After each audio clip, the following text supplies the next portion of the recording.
మహారాష్ట్రలో పార్లమెంట్లో పూర్తిగా ఇండియా కూటమికి సంపూర్ణమైన మెజారిటీ వస్తే సరిగ్గా 5 నెలల తర్వాత శాసనసభ ఎన్నికలు జరిగితే మనం పూర్తిగా ఓడిపోవడం జరిగింది. ఎందుకు ఓడిపోయినామని విశ్లేషిస్తే 1 కోటి ఓట్లు మహారాష్ట్రలో కొత్తగా చేరినాయి 4 నెలల్లో. నేను అడుగుతున్నా, 4 నెలల్లో ఏ రాష్ట్రంలోనే ఏ దేశంలో అయినా 1 కోటి మంది పుట్టగలరా? ఒకవేళ పుట్టిన వాళ్ళకు ఓటు హక్కు వస్తుందా?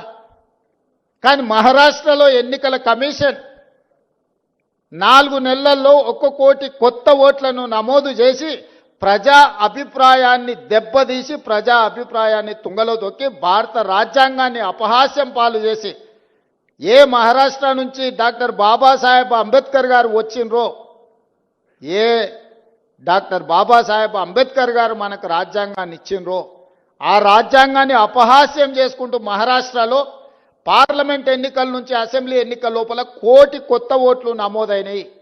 ఆ దొంగ ఓట్లే మహారాష్ట్రలో బీజేపీ ప్రభుత్వాన్ని అధికారంలోకి తీసుకొచ్చినాయి.